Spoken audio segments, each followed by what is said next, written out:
Hi guys, the Flying Chef here, en route to Queensland's beautiful Sunshine Coast for the weekend. Recently I was on a flight from Los Angeles back home and met a guy sitting next to me, super nice guy named Mark. As it turned out, he's the business partner of Trevor Mendelow. For those of you who don't know who Trevor is, he's one of the key guys behind the Netflix smash documentary Chasing Coral. He's also a commercial diver, marine scientist. He's the founder of Teams for Oceans and a university professor, just to name a few of his accomplishments. So if you haven't seen the Netflix documentary Chasing Coral, I strongly recommend it because it's a great insight into what's happening below the ocean and how it's affecting us up here on the land. Anyway guys, enjoy the video. I'm off to grab some lunch. Later.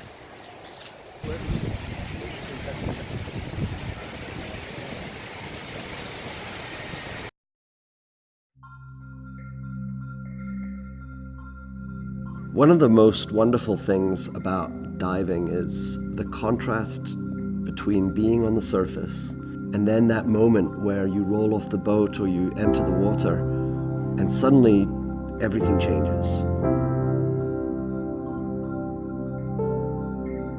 Suddenly you can see this world. It's incredible and it feels as though time is moving really slowly.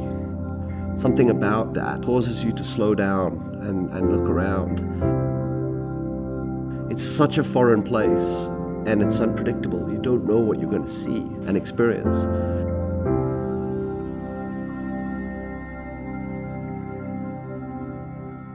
I'm a scientist by training. I got into education when I was about 22 years old, and I taught community college, I taught at the university at CU Boulder.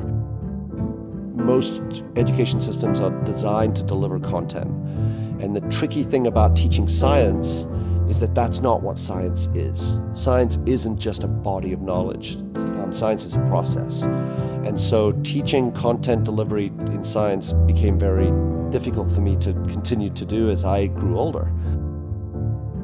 And I kind of morphed that into working with students experientially outside the classroom and getting into this area of study that I was most interested in, which is being able to monitor environments remotely without any human disturbance.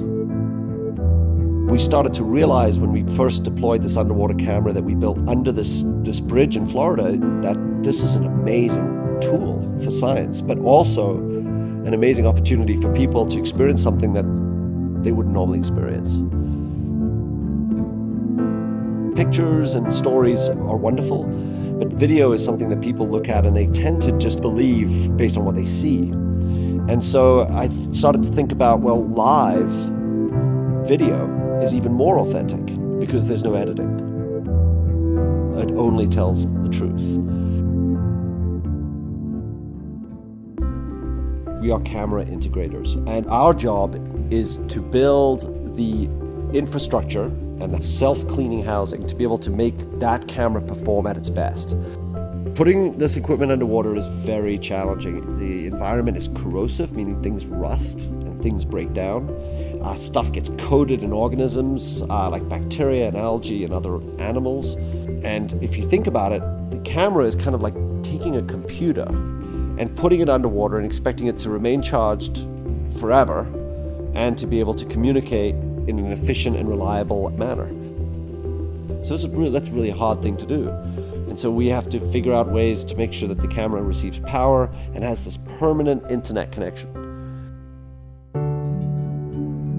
I'd like to be able to see our team continue to do projects that open people's eyes and make the world available to people in a way that they normally would never have an opportunity to see.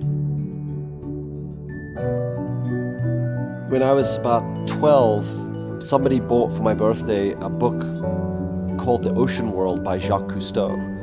And it was the first book that I had really seen of the ocean. And I was fascinated by this guy's life. Like, he went and traveled and had all these experiences and then wrote down all these stories about these different experiences he had had. And it seemed unimaginable to me that any one person could have had those experiences.